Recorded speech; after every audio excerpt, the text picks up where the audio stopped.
It was a quiet summer night in Paris, August 31st, 1997. The streets were almost empty, except for one speeding car, a black Mercedes moving fast through the Pont de l'Alma tunnel. Behind it, flashes, blinding, desperate to catch a glimpse of the woman inside. A few seconds later, the silence broke. Metal crashed, glass shattered, and the world changed forever. By dawn, television screens across continents repeated the same haunting words. Princess Diana, only 36 years old, was dead. The news spread like shockwaves. Crowds poured into the streets. Mountains of flowers appeared outside Kensington Palace. Strangers sobbed as if they had lost someone from their own family. But behind the grief was another feeling, disbelief, because her story wasn't supposed to end like this. Hers was meant to be a fairy tale, the shy 19-year-old nursery teacher who captured a prince, the wedding watched by 700 million people, the glittering crown. All this wasn't supposed to end this tragically, yet beneath that perfect image lay something darker, a loneliness so deep it could silence even her laughter. Long before that night, she had been running, from the press, from heartbreak, from a life that looked golden but felt empty. This isn't just the story of a princess, it's the story of a woman the world adored, and the systems that destroyed her. Do you think you'll ever be queen? No, I don't. No. I'd like to be a queen of people's hearts, in people's hearts. But I don't see myself being queen of this country.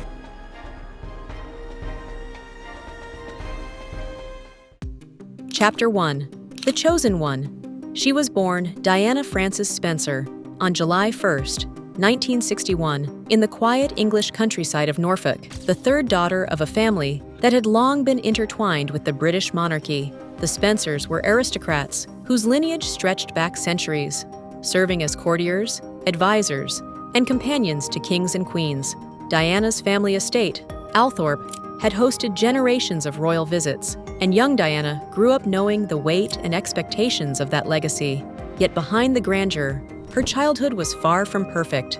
Her parents' marriage was fractured, and her early years were marked by silence, boarding schools, and a deep longing for affection. By the late 1970s, she was 19 years old, working as a nursery teacher's assistant in London, sharing a flat with friends, riding her bicycle through the city, and living a life of quiet simplicity. She was shy, kind-hearted, and unassuming, a girl who loved children, cared deeply for others, and dreamed quietly of love. At that time, she had no idea that her life was about to change forever. Prince Charles, heir to the British throne and nearly 13 years older, had been urged to find a bride, a suitable girl, young, innocent, and from a good family. Diana fit the description perfectly. Before she became the world's princess, Charles had a brief, discreet connection with her older sister, Sarah, but it ended quietly. His attention eventually turned to Diana, and over the course of 13 brief meetings, the young nursery teacher met the heir to the throne. By February 1981, the announcement came. Lady Diana Spencer was to marry the future king. The wedding, held that summer at St. Paul's Cathedral, was broadcast to more than 750 million viewers, a spectacle of lace, carriages, and ringing bells. To the world, it was the perfect love story.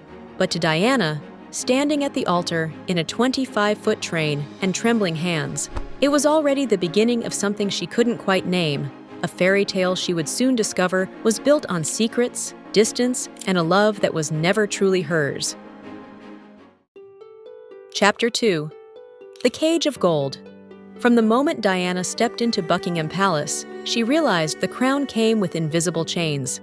The world outside saw diamonds, gowns, and the sparkle of a modern fairy tale. But inside those gilded walls, there was silence, cold, and distance. The palace was not a home. It was a system, and Diana had become part of its machinery, every emotion filtered through centuries of protocol. She was only 20 years old, newly married, surrounded by strangers who called her ma'am, and a husband she barely knew. Prince Charles had been polite, distant, and dutiful during their engagement, but marriage only revealed the emptiness between them. He was already emotionally bound to someone else, Camilla Parker Bowles, the woman Diana would come to see as her quiet shadow. In the early months of marriage, Diana felt the chill of realization that she had been chosen not for love, but for duty. She tried to reach Charles, to share her fears and affection, but her lover remained guarded, distracted, and often away. When she discovered traces of Camilla's presence, the engraved cufflinks with her initials, the phone calls, the private meetings, her heart broke quietly. The fairy tale had cracked, and no one seemed to notice but her. Well, there were 3 of us in this marriage. Her sadness soon turned inward, and the fear of public failure began to consume her. She developed bulimia, a secret she carried for years. She would eat to fill the emptiness, and then punish herself for feeling weak. When she tried to seek help, her emotions were dismissed as immaturity. Reports later suggested that even senior members of the royal family, including Queen Elizabeth II, did not intervene directly, leaving Diana to navigate her suffering largely alone. Diana once described the palace as the saddest place on earth. As the years passed, her pain began to show. The press noticed the weight changes, the tears, the tension during public events. But instead of empathy, the tabloids turned it into spectacle. She was no longer just a princess. She was content. Every gesture became a headline. Every rumor became a truth. And through it all, Diana learned one thing. If she couldn't be loved, she could at least be seen. The same cameras that trapped her, she would soon learn to use them.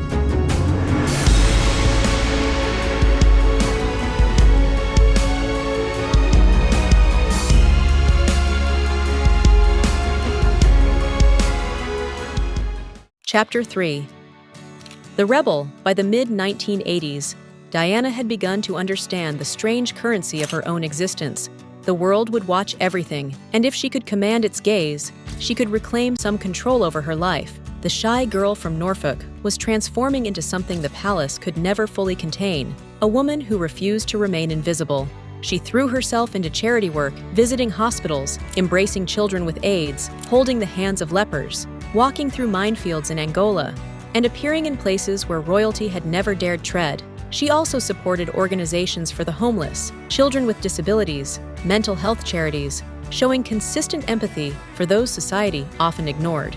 Each act was both genuine compassion and quiet defiance, a way to show the world who she really was. At the same time, Diana began confronting her personal demons. Her long struggle with bulimia, a secret she had carried for years, was slowly giving way to self-care. She worked with nutritionists, embraced healthy eating, and poured energy into fitness routines that strengthened both body and spirit. She spent hours in the gym, learned to enjoy movement, and gradually regained control over her body and her image. When she appeared in public during this period, she looked the best she ever had. The cameras followed her every step, and unlike before, she used their attention to her advantage, turning public adoration into a shield against the cold indifference of her marriage. And then came the moments of ultimate rebellion. Her beauty, her charm, her presence became weapons of autonomy, allowing her to reclaim dignity from a life that had sought to control her. Yet even as she gained power in the public eye, her private life remained a battlefield. She confronted Charles about his infidelity, endured the presence of Camilla Parker Bowles, and navigated the dizzying complexities of royal expectations. In interviews, she began to hint at her unhappiness, planting seeds of truth the world would later uncover. She remained painfully aware that the palace walls were unyielding. She could be loved by millions outside, yet still feel utterly alone within. And in that tension, Diana's legend was born, the People's Princess.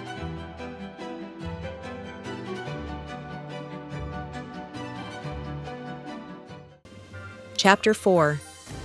The Chase. By the early 1990s, Diana's life had become a high-stakes performance under the world's unblinking gaze. Her marriage was over in every sense that mattered. The love that had never existed was replaced by distance, cold formality, and Charles's continued attachment to Camilla. Yet despite the emptiness at home, Diana's heart belonged to her sons, Prince William and Prince Harry. She poured her love into them, determined to give them a childhood she had never fully known, even admitting Harry into a local school to let him experience normal life. Meanwhile, the press, which had once admired her beauty and charm, became relentless hunters. Paparazzi camped outside her homes, and no shadow was safe from cameras. She became the most photographed woman in the world, a living icon whose private moments were public property. In 1995, Her Panorama interview shocked the globe. She spoke openly about her loneliness, her struggles with bulimia, and Charles's infidelity, shattering the palace's carefully constructed image. They see me as a threat of some kind. And I'm here to do good. I'm not a destructive person. Why do they see you as a threat? I think every strong woman in history has had to walk down a similar path, and I think it's the strength that causes the confusion and the fear. Why is she strong? Where does she get it from? Where is she taking it? Where is she going to use it?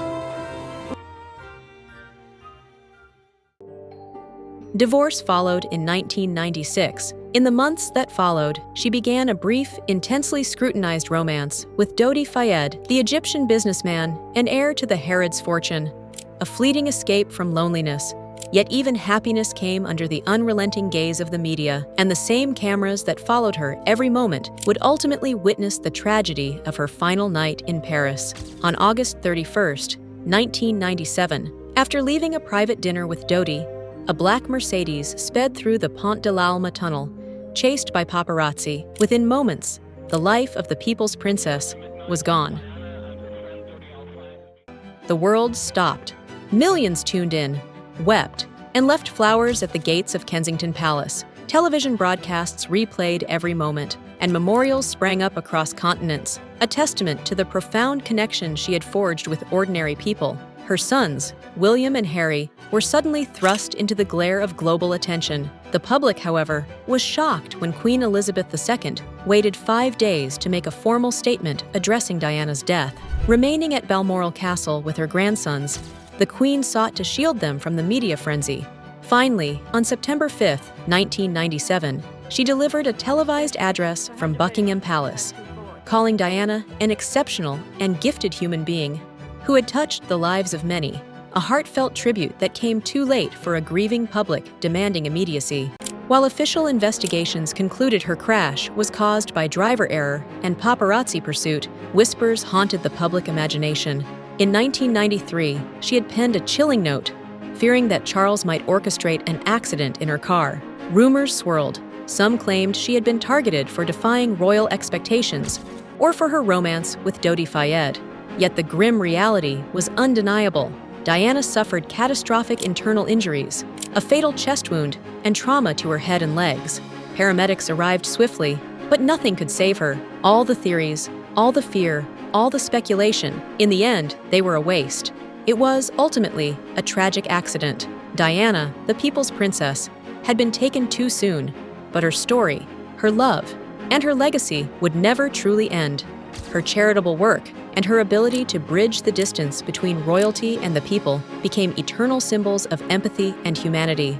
And though decades have passed, the lessons of her life remain vivid, that love, kindness, and authenticity resonate far beyond titles and wealth.